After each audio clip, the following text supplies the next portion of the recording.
North Korea operates in such isolation that the inner workings of the nation remain shrouded in secrecy. From the prohibition of genes to state-controlled employment, here are 15 of the strangest things that only exist in North Korea.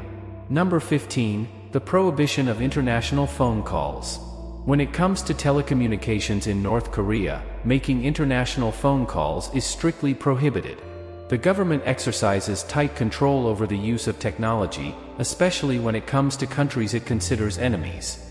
Although North Korea has a popular mobile phone service with more than 3 million subscribers, it only allows local calls and prohibits international ones. If ordinary North Koreans are caught using mobile phones to contact loved ones who have fled abroad, they risk being sent to political prisoner camps or other detention centers. Despite the risks, many people take advantage of North Korea's thriving informal private economy. Traders smuggle various goods, especially from neighboring China, such as mobile phones and SIM cards. These devices, often referred to as Chinese mobile phones, allow North Koreans near the border to access Chinese mobile networks and communicate with people outside the country. To avoid being detected when making calls abroad, people keep their conversations brief, use pseudonyms, and often go to remote and mountainous areas. This reduces the likelihood of calls being intercepted or security agents detecting people using the phones. Numerous reports have confirmed that the North Korean government considers its control over communications as a powerful tool to suppress the voices of its people. By restricting international calls and communication technology, it attempts to hide information about the extent of human rights violations in the country. Number 13. The prohibition of jeans and Western clothing. North Korea, a country known for its numerous restrictions, strictly regulates almost every aspect of its citizens' lives, including their choice of clothing. In fact, jeans are prohibited there. Now, you might wonder why this country goes so far as to ban jeans. Well, it all comes down to Kim Jong-un's perception of them as a symbol of the United States. He considers jeans a threat to the North Korean way of life and has decided to ban their use by citizens. The official North Korean government newspaper, Rodong Sinmun, even published an article expressing concern over young North Koreans adopting Western fashion trends. They urged the population to be cautious and fight against any signs of a capitalist lifestyle. But it's not just jeans that are banned. Western clothing such as t-shirts, skirts, and suits are also prohibited. Instead, the government requires citizens to wear traditional Korean clothing like hanboks. Now, this is where things get really strict. If someone is caught wearing jeans or any other Western clothing outside, they have to wait by the roadside until a youth patrol completes a thorough inspection of the area to identify other offenders.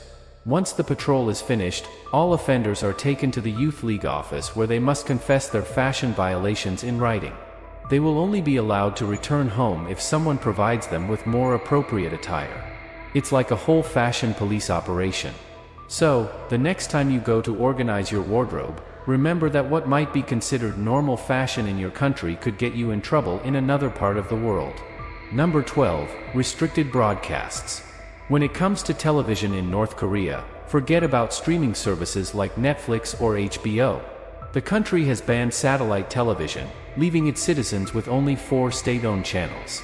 These channels are the Central TV channel, which broadcasts important political news, the Mansudi channel, dedicated to news from foreign countries, the Sports channel, which offers varied sports coverage, and the Cable Line channel with live programming. These channels are usually broadcast during daytime and prime time. It is worth noting that until the 1990s, North Korea only had 1 channel during the week and 2 on weekends. Watching Western television can lead to being sent to labor camps. On North Korean television and radio, as well as in the country's press, it is common to find reports focused on the lives of happy workers, loyal soldiers, the portrayal of the United States as an imperialist aggressor, the description of South Koreans as puppets, and the glorification of the notable achievements of previous North Korean leaders Kim Il-sung and Kim Jong-il. North Korean news broadcasts follow a predictable pattern. They usually begin by praising Kim Jong-un and highlighting the respect he commands from foreign nations.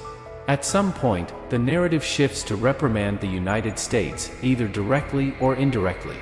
In addition to controlling the content broadcast on television and radio, North Korean programs also promote specific dietary practices. Citizens are urged to have only 2 meals a day.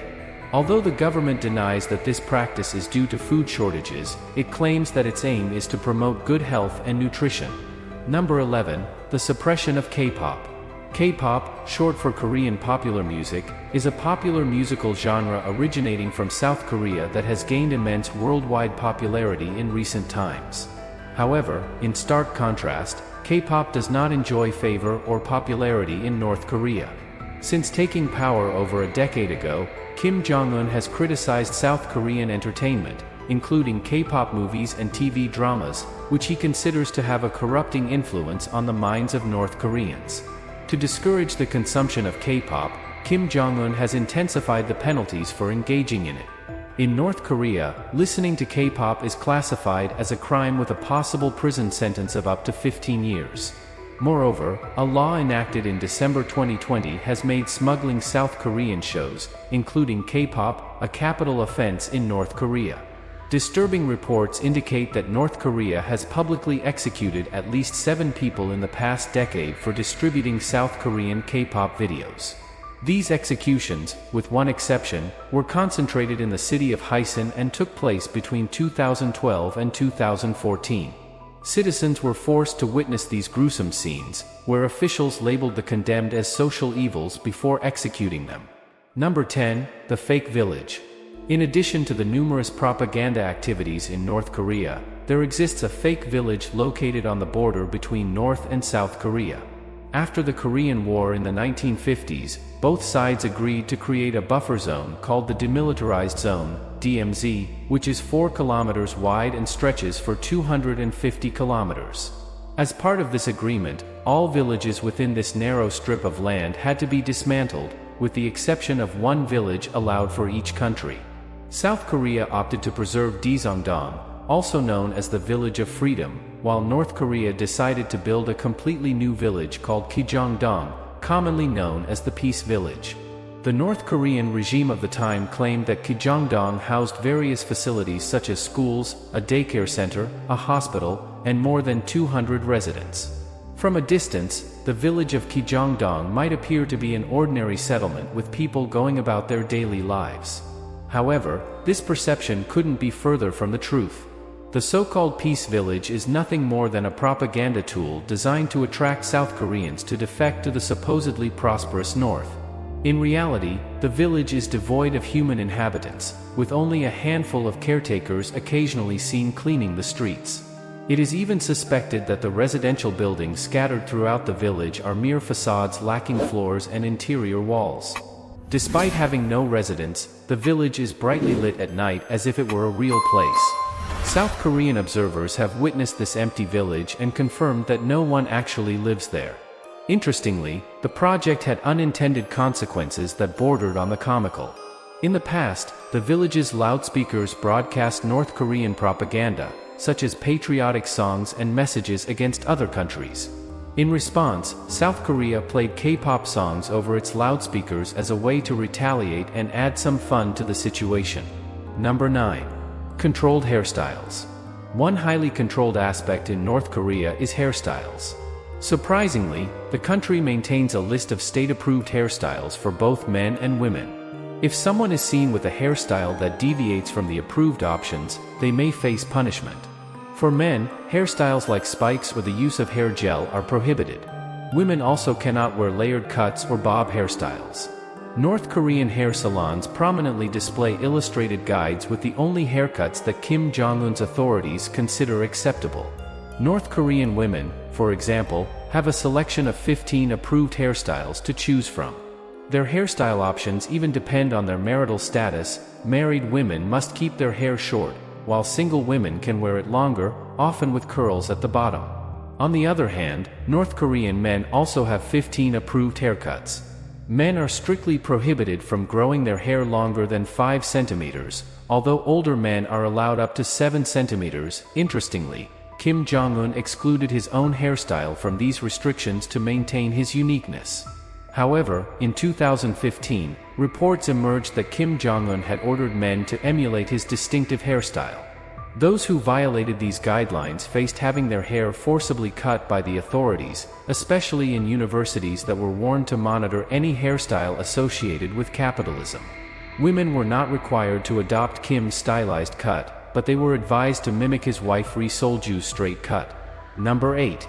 Basketball rules. It is well known that North Korean dictator Kim Jong-un has a deep passion for basketball, particularly for the Chicago Bulls of the 1990s, and holds great admiration for basketball legends Michael Jordan and Dennis Rodman. In North Korea, basketball is played with a set of quite peculiar and unconventional scoring rules. Apparently, these changes to the rules were initiated by Kim Jong-un's father, the late North Korean Supreme Leader Kim Jong-il, from whom Kim Jong-un inherited the title in 2011. It is believed that Kim Jong-un has also made some additions of his own to these rules. Let's take a closer look at North Korea's unusual basketball rules. First, slam dunks are worth 3 points. Second, 3-point shots earn 4 points if the ball doesn't touch the rim. Additionally, 1 point is deducted for each missed free throw. Furthermore, any field goal made in the last 3 seconds of a game is rewarded with an astonishing 8 points. Lastly, games can end in a tie, unlike traditional basketball rules. Although these rules add excitement to the typical basketball game, no reputable league, including the NBA, would consider adopting any of these unique guidelines. Number 7. Imprisoned by association. In North Korea, people are often imprisoned without trial, frequently for seemingly insignificant offenses such as tuning into a foreign radio station, throwing away a newspaper containing a photo of Kim Jong-il, or making an offhand comment considered insulting to the regime. It is not uncommon for individuals to be detained and imprisoned without understanding the reasons for their detention. A common strategy employed by the North Korean government to maintain control is to intimidate potential offenders or those who might engage in activities disapproved of by the regime by threatening to harm their families. North Korean law encompasses a concept known as 3 generations of punishment. This means that if someone commits a crime, their children and grandchildren also bear the full weight of the punishment, which often translates to a life sentence in prison. Children born in prison are raised as inmates, as their lineage is considered intrinsically guilty. Entire families have been imprisoned for minor infractions committed by a single family member against the state. Nieces and nephews have suffered discrimination and dismissal due to the actions of distant relatives they may not even know. The infamous internment camp of Kcheon, widely known as Camp 14, is a common destination for many of these prisoners. The main objective of this internment camp is to isolate individuals considered politically unreliable by the North Korean government and exploit their labor. Among those sent to this camp are underperforming officials, people critical of the regime, their children, anyone born in the camp, and anyone suspected of participating in activities deemed anti-government. Prisoners are forced to work in coal mines or factories producing textiles, paper, food, rubber shoes, ceramics, and cement. Among the inmates, livestock breeding is considered a preferred occupation as it offers the opportunity to steal feed and search for undigested grains in animal excrement. Number 6. Religious freedom. Religious freedom in North Korea is one of the most oppressive in the world. Despite the North Korean constitution supposedly guaranteeing religious freedom, the reality is that this freedom does not exist in practice. As a result, North Korea is effectively an atheist state. Christians and other believers in North Korea suffer harsher persecution than any other religious minority in the world. The mistreatment of Christians in particular is characterized by extreme brutality. Praying, worshiping, congregating, or possessing sacred texts is punished with harsh penalties, including torture and imprisonment. Although there are 3 Protestant churches, 1 Catholic church, and 1 Russian Orthodox church in Pyongyang, North Korea's capital, they function simply as state-controlled facades. Kim Jong-un demands absolute loyalty from North Koreans, limiting religious freedom to maintain the political status quo. Investigations indicate that up to 70,000 Christians and other believers have been imprisoned. The government encourages reporting any unauthorized religious activity, including Bible possession, out of fear of being deemed disloyal. Christians conceal their practices from others. Several incidents have been documented, including the imprisonment of an entire family in 2009 based solely on their religious practices and possession of a Bible. The family, including a 2-year-old child, was sentenced to life in prison camps. Christians who have escaped North Korean prison camps have recounted the terrible conditions they suffered, such as extreme malnutrition, forced consumption of contaminated food, verbal and physical abuse, and even execution. Number 5. Freedom of movement. Freedom of movement is severely restricted by the government. People cannot move between provinces or travel abroad without prior authorization. Traveling within the country is illegal, even for family visits, and people must possess the necessary documentation. A certificate issued by the corresponding provincial or city people's committee is required. Tourist visits to North Korea are limited to specific locations such as Mount Piktu and the secret camp at Mt. Myohyang, considered the birthplace of North Korea's second leader, Kim Jong-il. Excursions are organized for model workers, students, laborers, and farmers from across the country. However, the fear of political punishment often forces people to participate even if they are not keen on going. The activities of foreign visitors in North Korea are also closely monitored by the government, and aid workers face significant scrutiny. They are restricted from accessing certain places and regions that the government does not want them to enter. Additionally, under North Korean law, leaving the country without permission is considered a crime of treason, punishable by death. Despite the inherent risks, some people bravely attempt to escape North Korea. However, if caught, they face severe punishments such as brutal beatings, forced labor, torture, and internment in political prisoner camps. Border guards have strict orders to shoot anyone attempting to enter or leave without permission. Number 4. The price of disrespect. Under Kim Jong-un's regime, all North Koreans must swear loyalty and obedience to him, his family, and the state. Any action or statement that could be perceived as an insult to the Kim family or the North Korean government is considered blasphemy and is severely punished. This applies not only to North Korean citizens but also to immigrants and tourists. Participating in anything deemed a threat or insult can result in prison sentences or even execution. In January 2020, a mother faced possible imprisonment for prioritizing the rescue of her children over saving a portrait of former President Kim Il-sung during a fire. North Korea requires every household to display portraits of its past leaders, Kim Il-sung and Kim Jong-il, and sends inspectors to ensure compliance. All representations of the Kim family must be treated with the same reverence as the leaders themselves, so neglecting or improperly caring for the portraits is a severe offense. Failing to dust the portraits can result in being found guilty because every family receives a special duster for this purpose. Disrespectful acts in North Korea go beyond these circumstances. Even seemingly minor acts, such as falling asleep during a meeting while Kim Jong-un is speaking, can carry the death penalty. For instance, in 2015, North Korean Defense Minister Hyun Yong-chol was executed in front of more than 100 people with an anti-aircraft gun for allegedly failing to follow instructions and for falling asleep during one of Kim Jong-un's events. In 2016, North Korea even banned sarcastic comments about Kim Jong-un or the totalitarian regime in everyday conversations. Indirect criticism of the government was strictly prohibited as it was considered disrespectful. Party officials held numerous large-scale meetings across the country to warn citizens that making ironic statements, such as "this is all America's fault," would be illegal and unacceptable. Such remarks had become popular among citizens as a way to mock officials who systematically blamed the West for North Korea's failures. The consequences of disobedience can include forced expulsion from society and the sending of individuals and their families to political prison camps. Number 3. Struggles with energy. Energy shortages are commonplace in North Korea, leading to frequent blackouts in most areas. This NASA satellite image taken in 2014 vividly illustrates the lack of electricity in the country.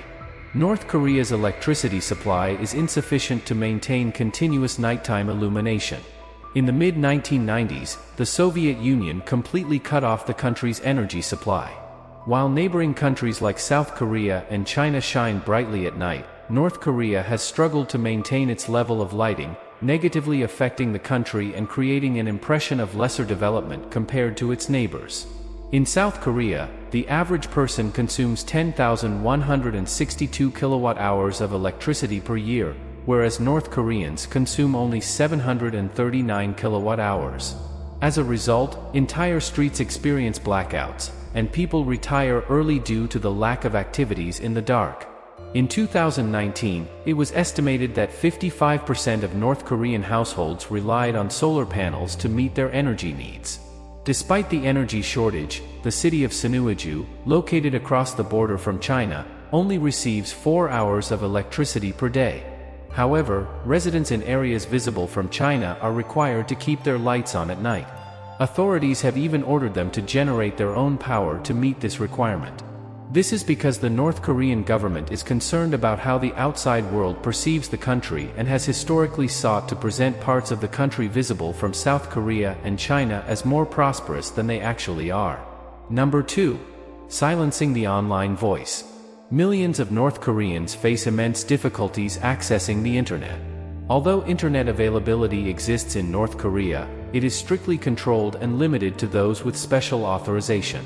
The country has some broadband infrastructure, including fiber optic links between major institutions, but most people and institutions rely on a domestic network called Kwangmyeong. Access to the global internet is restricted to a select few. Internet access remains tightly regulated, with estimates suggesting the total number of internet users in North Korea is only a few thousand. High-ranking officials, members of non-governmental organizations, and government ambassadors have unlimited access to the internet. Non-elite individuals who need internet access for work or important matters must undergo a rigorous approval process that reportedly takes several days. Once approved, individuals are subject to continuous monitoring. A librarian is assigned to oversee 2 internet users simultaneously, closely watching their online activities.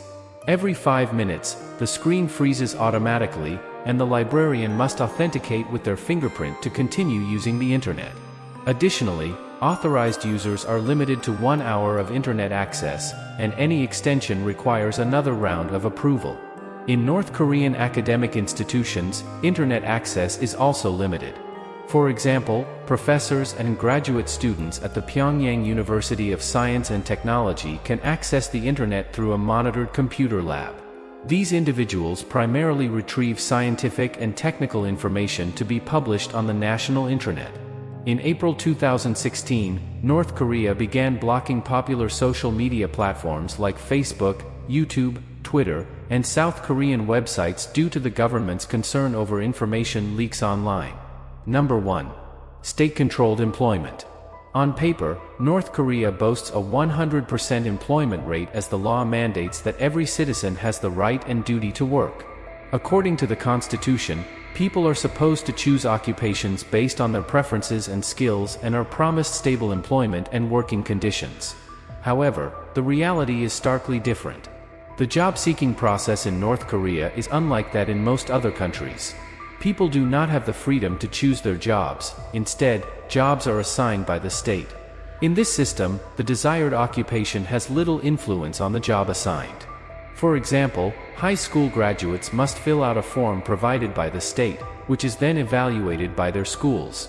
The schools return the form to the department that examines graduates and assigns them work in enterprises within their respective regions. Thus, if someone has completed an agricultural high school, they will be sent to work on a farm. If they graduated from a technical institute, they will be assigned to a factory. General high school graduates can be sent anywhere. University graduates may have their specialty considered during the job assignment process and usually have an interview with a party official. However, in many cases, they still do not have the freedom to choose where they want to work. Essentially, the North Korean party and administrative bodies determine citizens' occupations based on social caste and political inclinations rather than their abilities or qualifications. Once a job is assigned, it is difficult for people to change positions freely. In fact, most North Koreans keep their jobs until retirement, as the capacity for job mobility is limited by this system.